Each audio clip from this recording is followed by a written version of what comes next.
I never expected to hire a stranger off a handwritten ad response and have her still on my property 3 months later. My name is Jake Calloway. I'm 38 years old, and I run a cattle and horse ranch outside Laurel, Montana. About 400 acres, give or take. 22 horses, 60 head of cattle, one old barn dog named Soot who thinks he's in charge of everything. It's a good piece of land. My grandfather built it up. My father kept it going, and last year when my father died, he left it to me along with a debt I didn't know existed and a mortgage that was 3 months behind. Dad was a proud man, too proud to tell me he'd been borrowing against the property for years, too proud to ask for help. I found out when the bank called 2 weeks after the funeral. They were very polite about it. That's the thing about bad news delivered politely. It still hits the same. I grew up on this land, learned to ride here, learned to work here, got my first real sunburn here at age 6 helping my grandfather move cattle. When I was old enough to understand what the ranch was, I understood it wasn't just property. It was the thing my family had built with their hands over generations. My grandfather started with 2 horses and a lease. My father turned that lease into ownership. I wasn't going to be the one who lost it. So when the bank called, I didn't panic. I did the math. I figured out what I could cut, what I could defer, what I had to keep going no matter what. The answer to all 3 of those questions turned out to be the animals. You can defer a fence repair. You can't defer feeding 60 head of cattle. The animals always come first on a working ranch, which means the money always goes to the animals first, which means everything else gets figured out after.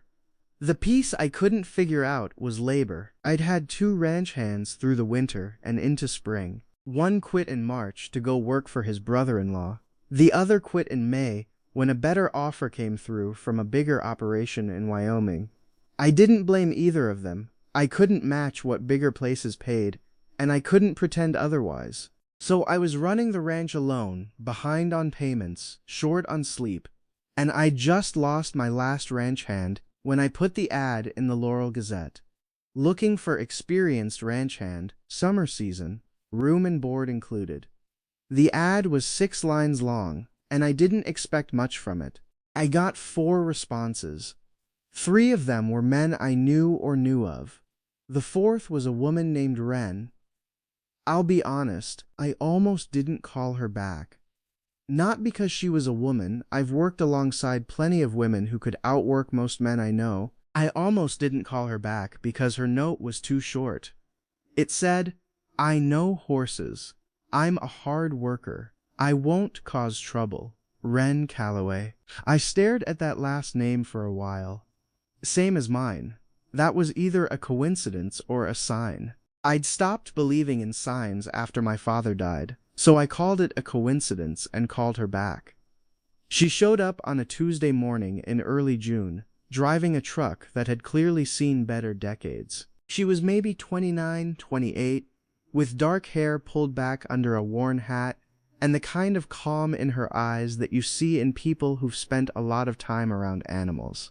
She shook my hand like she meant it and looked at the barn before she looked at the house, which told me she had her priorities straight. The ad said summer, she said. September 30th? September 30th, I said. She nodded. I can do that. That was the whole conversation. We walked the property, I showed her what needed doing, and by noon she was already fixing the fence along the east pasture without being asked. I watched her from the porch for about 30 seconds and then went back inside because I had other things to do and she clearly didn't need supervision. I told myself it was a temporary arrangement. 3 months, end of September, done. I was wrong about that, but I didn't know it yet. The first week I barely saw her. She was up before me most mornings. I'd come down to start coffee and hear her already out in the barn. She worked clean and efficient. The horses settled around her fast, which means something. Horses are honest about people in a way that humans usually aren't. Old Jasper, who'd been nervous around strangers for 2 years since a bad experience with a previous handler, started coming to the fence when Wren walked past. That told me more than her resume would have. She ate dinner at the table in the bunkhouse and kept to herself in the evenings.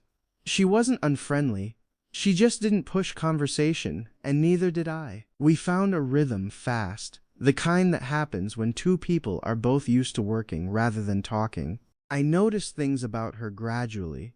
She read in the evenings, always had a book going. She was left-handed, but roped right-handed, which meant she'd taught herself at some point. She never talked about where she came from. When I mentioned Laurel one morning, she said she didn't know the town well, which made sense since she wasn't from here. I didn't push it. What I did notice was that she was good, really good. The kind of good that comes from years of actual work, not just a summer here and there. She knew things about the horses I hadn't told her. Caught a mild infection in one of the mare's hooves 2 days before I would have spotted it. Fixed a waterline issue behind the back barn that I'd been putting off for 6 months. Did it without mentioning it, just did it. I came around the corner one morning and found her replacing 3 rotted boards on the back pasture fence. I hadn't asked her to. It wasn't on any list I'd given her. She just saw it needed doing and did it. I would have gotten to that, I said. She didn't look up from the board she was nailing. I know. I got to it first. That was the whole conversation. I went back to what I'd been doing, but I was thinking about it for the rest of the morning. By the end of the second week, I stopped thinking of her as temporary help and started thinking of her as someone who actually knew what she was doing. Those are different things. The third week, Victor Hale came by. Victor Hale owned most of the land that bordered mine to the north and east. His family had been accumulating property in this county for 40 years, and they weren't done yet. He was in his late 50s, well-dressed for ranch country, always wore a hat that was too clean. He drove a truck that cost more than most people's houses, and he knew it. He'd approached me twice before about selling the Calloway property, once right after Dad's funeral, which I thought was bad taste, and once in February when he heard about the bank trouble. Both times I said no. Both times he smiled like he expected that and would be back. He pulled up to the gate on a Wednesday afternoon while I was working the corral. Wren was in the far pasture with the horses. He got out of his truck and walked over with his hands in his pockets and that smile on his face. "Jake," he said, "got a minute?" "Always," I said, which wasn't true. He leaned on the fence rail and looked around the property the way he always did, like he was already calculating what he'd do with it. "Heard the bank situation is getting complicated," he said. "First National's not known for its patience." "I'm aware of my situation," I said. "I could make this simple," he said. "Same offer I made in February. Fair market, clean close. You keep enough to start over somewhere smaller." "Still no," I said. He nodded slowly. "Suit yourself." He looked past me toward the pasture. "New hand?" I followed his look. Wren was moving the mares toward the water trough, not paying us any attention. "Summer help," I said. Something crossed his face. I couldn't name it exactly. It was there and gone too fast. He looked back at me, and the smile came back, easy and patient. "Well," he said, "offer stands. You change your mind, you know where to find me." He drove away, and I stood there with that uncomfortable feeling you get when someone says something ordinary in a tone that means something else. I didn't think about it much after that. I had work to do. What I found in the bunkhouse happened by accident. It was a Thursday evening, about 3 weeks into Wren's time on the property. She'd asked to borrow a socket set, and I went to get it from the supply shed, which is connected to the bunkhouse by a short hallway. The bunkhouse door was open, and I could see her canvas bag on the table, partway unzipped, and papers had spilled out of it, not intentionally, just from the bag tipping. I wasn't trying to look. I really wasn't. But one of those papers was face up, and I recognized the letterhead. First National Bank of Laurel, and below that a date, and below that the address of the Calloway Ranch. I set the socket set down on the hallway shelf and walked back outside without the bag, and I stood in the yard for a minute looking at the mountains and trying to figure out what a ranch hand applying for a summer job was doing with a bank document about the property she'd just started working on. I didn't say anything to her that evening. I'm not a man who asks questions before he has some idea of the answers he's looking at. But I started paying closer attention. The next few weeks were strange in a way I couldn't quite name. Nothing Wren did was wrong. She kept working, kept to herself, kept the horses in better shape than they'd been in years. If anything, she was even more useful as summer went on. She took on the farrier work for 3 of the horses without being asked, saving me a bill I couldn't afford. She started teaching one of the younger mares to ground tie, which took patience and time, and she spent both without complaint. But I noticed other things now that I was looking. The way she sometimes stopped what she was doing and stared toward the north fence line, toward the Hale property. The way she went quiet when his name came up in conversation, which wasn't often, but was often enough. The way she'd asked me once, carefully, how long the mortgage had been underwater, and then changed the subject when I looked at her. I liked Wren. That was the complication. I'd started liking her more than made sense for a temporary arrangement, and that made it harder to figure out what I was looking at. She was easy to be around. That sounds simple, but it isn't. There are people who fill a space with noise, and people who fill it with something quieter and better. Wren was the second kind. We'd started eating dinner together most evenings.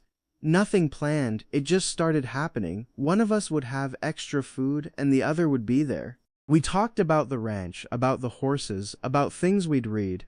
She had opinions about everything, and she stated them plainly, without caring whether I agreed. She told me once that my fencing system on the east pasture was inefficient, and then proceeded to explain exactly why and exactly what she'd do instead. She was right on both counts. I fixed it her way the following week and didn't mention that I'd done it, and she didn't mention that she noticed, but she noticed. I found myself looking forward to those evenings more than I wanted to admit, which made what I found next harder to sit with. It was August, about 6 weeks after she'd arrived.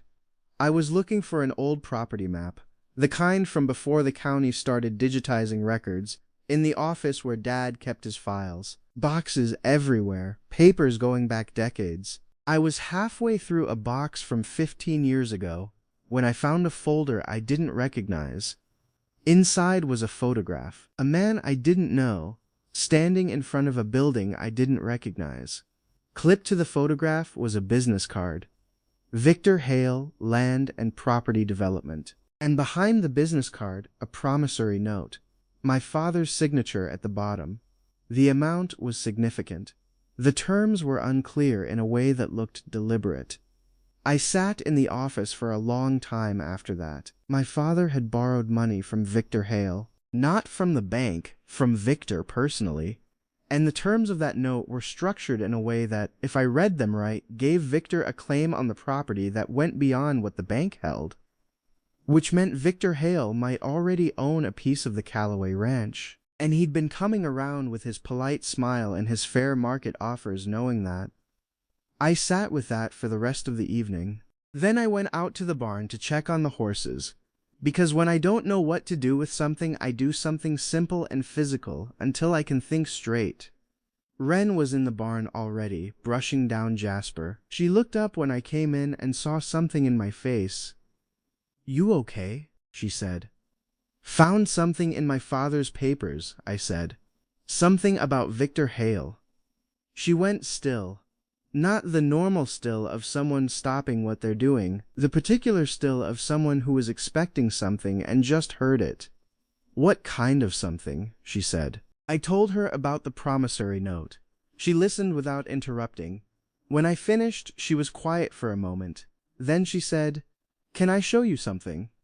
She went to the bunkhouse and came back with the canvas bag. She set it on a hay bale and took out the papers that had spilled out that Thursday evening.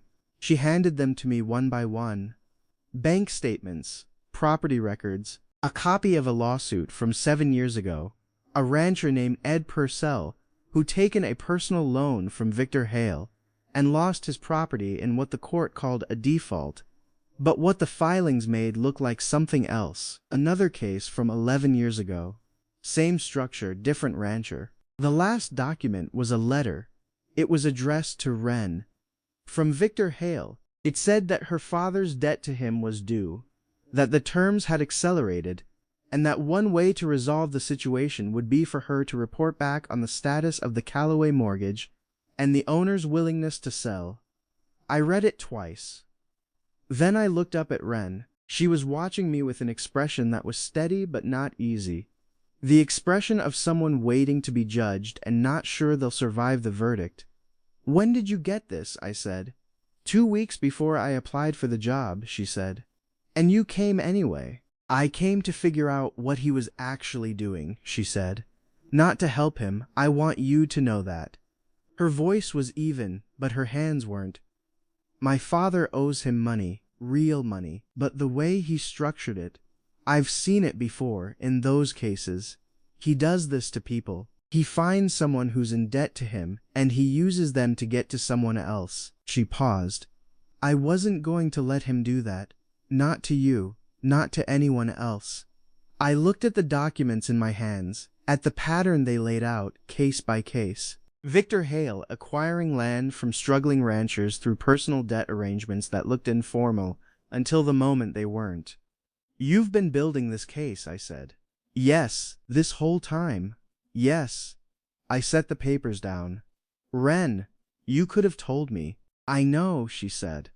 "But I needed to know who you were first, before I trusted you with any of it." She met my eyes. "I know that's not fair. I'm sorry."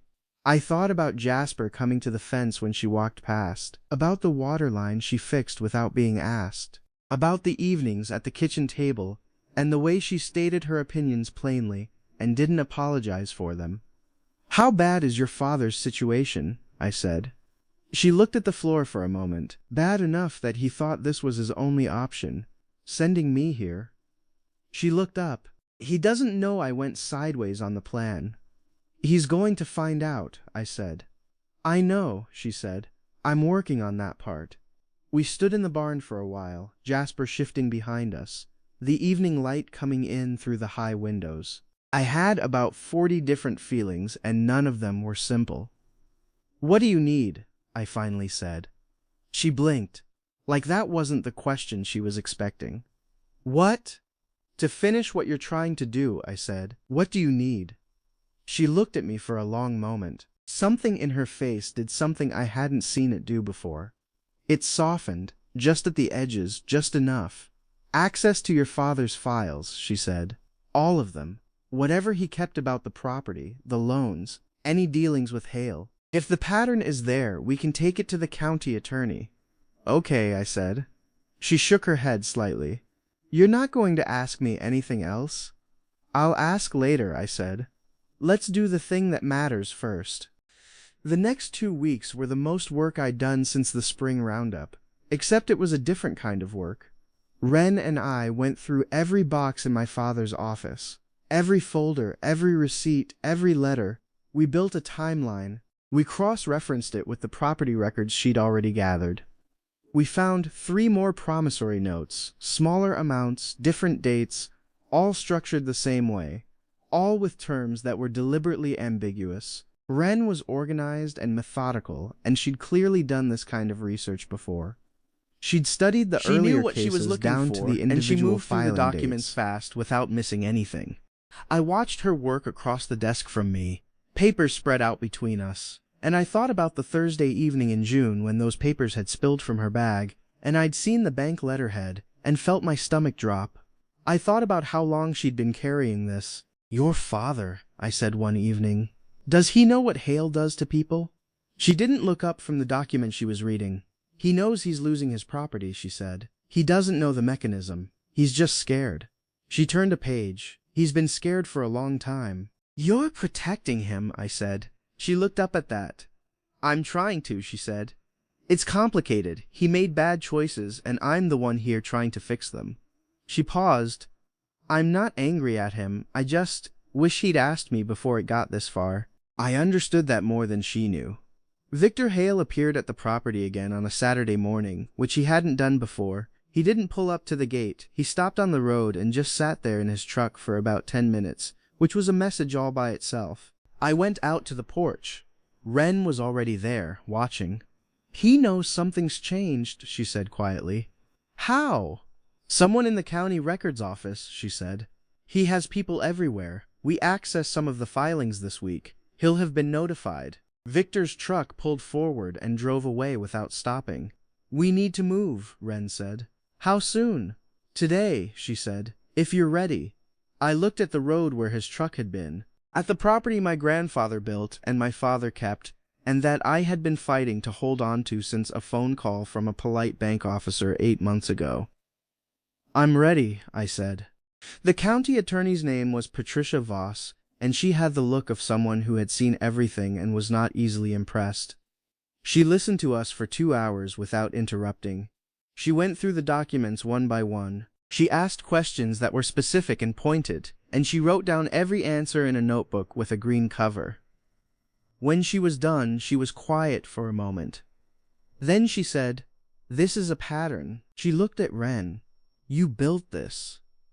"We built it," Wren said, looking at me. Patricia looked between us. "I'm going to need time to go through all of this properly," she said. "But if what you're showing me holds up, and I believe it will, Victor Hale has been committing predatory lending fraud in this county for at least 15 years. She closed her notebook. "He is not going to be pleased."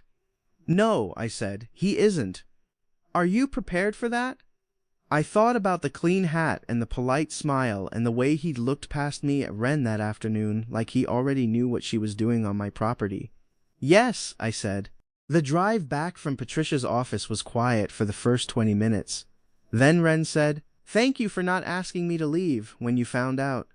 I kept my eyes on the road. "Did you think I would?" "I thought it was possible," she said. "I came here under false pretenses." "That's not nothing." "You came here to stop a man from doing to me what he'd done to a dozen other people," I said. "That's what it was, whatever the starting point." She was quiet for a moment. "Most people don't see it that cleanly." "I run a ranch," I said. "I don't have time for complicated." She laughed at that, a short, real laugh, the kind she didn't give away easily. I didn't say what I was actually thinking, which was that the starting point didn't matter to me much anymore. The starting point was June. It was August now. A lot had happened between those 2 months that had nothing to do with Victor Hale. The investigation moved faster than I expected. Patricia Voss was methodical and thorough, and she clearly had her own reasons to want Victor Hale looked at closely. Within 3 weeks, county investigators had been to the property twice, and the county bank had frozen the promissory note pending review. Victor Hale's attorney sent 2 letters to my address. I gave both of them to Patricia. Victor himself came by one more time. Not to the property. He stopped at the end of the driveway and sat there for a while in the way he had before. This time Wren wasn't on the porch with me. She was in the barn. I walked to the gate and stood there until he drove away. I didn't wave. That evening at dinner, Wren was quieter than usual. She'd been quiet all day, actually. I noticed, but I didn't push. Finally, she said, "My father called." "And?" "He knows what I've been doing," she said. "Patricia's office reached out to him as part of the investigation. His debt to Hale is being reviewed as part of the fraud case." She moved her fork around her plate. "He's angry at me. For helping him? For going around him," she said. "For not asking." She looked up. "He's a proud man." I knew something about proud men and what they cost the people who loved them. I didn't say that. I said, "He'll come around." "Maybe," she said. "He will," I said, "when he understands what would have happened otherwise." She looked at me, those calm eyes that I'd noticed on day one and had been noticing every day since. "How are you so sure?" she said. "Because you went to a lot of trouble to protect him," I said. "That kind of thing doesn't come from nowhere. He raised someone who does that. He'll figure out what that means eventually." She was quiet for a moment. Then she said, "That's a generous way to look at it." "I'm a generous man," I said. She smiled. It was small and a little tired, but it was real, and it did something to the room. September came fast, the way it always does in Montana. The mornings started cold. The aspens on the North Ridge went yellow all at once the way they do, like someone flipped a switch. The cattle were moved to the lower pastures. The horses got their fall checkups. The days got shorter, in a way you feel in your body before you notice on the clock. I started being aware of the calendar in a way I hadn't been all summer. September 30th was the agreed date. I hadn't brought it up since June, and neither had she. It sat between us like something neither of us wanted to be the first to name. I told myself I was being practical. We had a legal situation still moving. She was still needed on the property. It made sense for her to finish out the season regardless. I told myself that and mostly believed it right up until the morning I walked past the bunkhouse and realized that when I thought about the ranch now, I thought about it with her in it. The morning coffee, the horses, the dinner table, the evenings on the porch, all of it with her as a fixed part of the picture. That was when I knew the practical argument wasn't really the argument I was making. The legal situation with Victor Hale was still moving. The county investigation had expanded. His attorney was fighting it, which was expensive and slow. But Patricia Voss had made it clear that the case was solid. My promissory note had been formally voided pending the fraud determination. The bank mortgage was still a problem, but a manageable one now that the false claim had been lifted. Ren's father's debt was being untangled separately. It would take time, but the structure of coercion that had backed him into a corner was being dismantled. One evening about a week before the end of September, we were sitting on the porch after dinner, cold enough for jackets. The last of the light was going behind the mountains. Soot was asleep at Ren's feet, which had become his default position over the summer. She said, "I've been thinking about the 30th. Me too," I said. "I have somewhere I could go," she said. "My father is in Bozeman. I could go there for a while, help him sort things out." "That makes sense," I said. "It does," she agreed. We sat for a minute, the kind of silence that isn't comfortable or uncomfortable, it's just full. "You could also stay," I said. She looked at me. "The ranch needs someone," I said. "It's not a summer thing anymore. I need year-round help, and I'd rather not start over finding someone." I paused. "And the horses would miss you, Jasper especially." "Just the horses," she said, straight face. "And Soot," I said. She looked down at the dog asleep on her feet. "He is very attached." "Very," I said. She was quiet for a moment. Then she said, "If I stayed, things would be different. You know that." "I know," I said. "It wouldn't be a simple arrangement anymore." "No," I said. "It wouldn't." She turned and looked at me. The last of the evening light was on her face, and the mountains were going dark behind her, and Soot was asleep at her feet, and the ranch was quiet all around us. She said, "Ask me properly, Jake." I looked at her for a second. Then I said, "Stay." Not as the ranch hand, as the person I want here.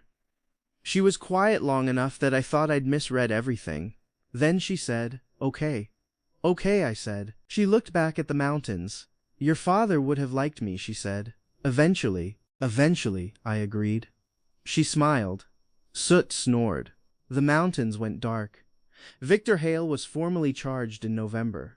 The case covered 14 properties over 18 years and 3 counties. It was a significant case, the kind that gets written up in the county paper and then the state paper, and then shows up in a legal journal about predatory lending in rural communities. Patricia Voss made sure the victims were included in the coverage, which meant that ranchers like Ed Purcell, who'd lost property in what looked like defaults, got another look at what had actually happened. I read the county paper coverage on a Friday morning at the kitchen table. Ren read it over my shoulder, coffee in hand. When we got to the part that mentioned the Callaway Ranch and the voided promissory note, she said, "That's going to be strange to explain to people." "Strange how?" I said. "That the woman you hired for the summer turned out to be the daughter of one of Hale's other targets," she said, "who came here to build a case against him and stayed." "It's not that complicated," I said. She looked at me. "You realize most people will think it's complicated." "Most people aren't running a ranch," I said. "I don't have time for what most people think." She shook her head, but she was smiling. "You've said that before." "Because it keeps being true," I said. "Ren's father, whose name was Martin, came to the ranch in December. He was a quieter man than I'd expected, with Ren's same still quality and her same directness when he did speak. He drove up on a Thursday and got out of his truck and shook my hand and looked at the property in silence for about 2 minutes before he said anything. What he said was, "Nice horses." "Thank you," I said. "Wren said you have a good eye for them," he said. "She doesn't say that about many people." I didn't have an answer for that, so I didn't offer one. I showed him around the property instead, and he asked good questions, the kind that told me he knew what he was looking at.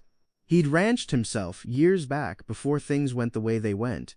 You could see it in how he moved through the barn. The second day he helped me fix the corral fence in the morning, and at lunch he said to Wren, "You did right."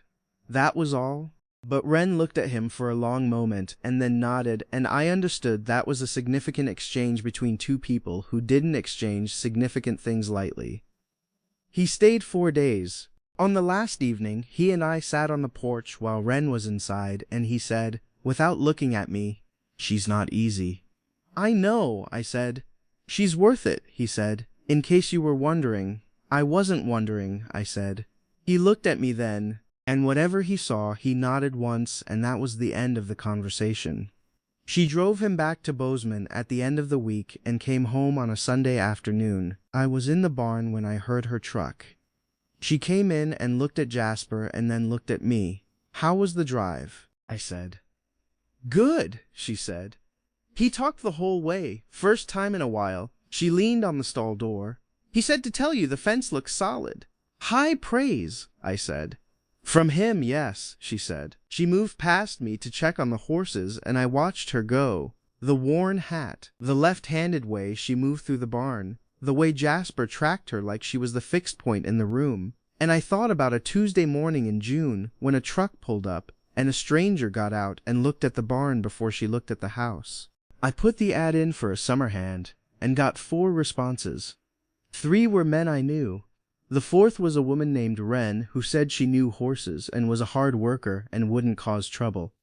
2 out of 3 wasn't bad. The 3rd one she'd been plenty of, just useful trouble, the kind that changes what you're looking at without you realizing it's happening. She turned around and caught me watching her. "What?" she said. "Nothing," I said. "Just thinking." "About what?" I said. "About how September 30th came and went and I forgot to notice." She looked at me for a second, then she turned back to the horses, but she was smiling, and that was enough. I sat with that for a while on the porch after she went inside. The cold was settling in the way it does in Montana in September. Not aggressive, just final. Summer was done. The ranch was going into its fall rhythm. The work would change, but it would not stop. I thought about June, about a truck pulling up and a stranger getting out, and the first thing she did was look at the barn. I thought about the way the horses settled around her, and the water line she fixed, and the boards she replaced, and the evenings at the kitchen table. I thought about those papers from her bag, and the letter from Victor Hale, and the way she had looked at me, waiting to be judged. September 30th came on a Thursday. I got up and made coffee and fed the animals, and Wren was already in the barn like she was every morning, and at breakfast she said the west fence needed attention before the first snow, and I said I would get to it that weekend. That was the whole conversation. Neither of us mentioned the date. One evening about a week before the end of September, we were sitting on the porch after dinner. Cold enough for jackets. The last of the light was going behind the mountains. Soot was asleep at Wren's feet. I had coffee. She had tea. The aspens on the north ridge were yellow, and the air smelled like cold coming. She said she had somewhere she could go. Her father was in Bozeman. She could go there for a while, help him sort things out. I said that made sense. She said it did. We sat for a minute in the kind of silence that is not comfortable or uncomfortable, just full. Then I said she could also stay. She looked at me. The ranch needed someone, I said. Not a summer thing anymore. Year-round help, and the horses would miss her. Jasper especially. Just the horses, she said, straight face. And Soot, I said. She looked at the dog asleep on her feet. He is very attached, she said. Very, I said. If I stayed, she said, things would be different. You know that. I know, I said. It would not be a simple arrangement anymore. No, I said, it would not. She turned and looked at me. The last of the evening light was on her face, and the mountains were going dark behind her, and the ranch was quiet all around us. "Ask me properly, Jake," she said. I looked at her for a second, then I said, "Stay, not as the ranch hand, as the person I want here." She was quiet long enough that I thought I had misread everything. Then she said, "Okay, just that, okay." "Okay," I said. She looked back at the mountains. "Your father would have liked me," she said, "eventually." "Eventually," I agreed. She smiled. Soot snored. The mountains went dark. And that was how September 30th came and went without either of us mentioning it.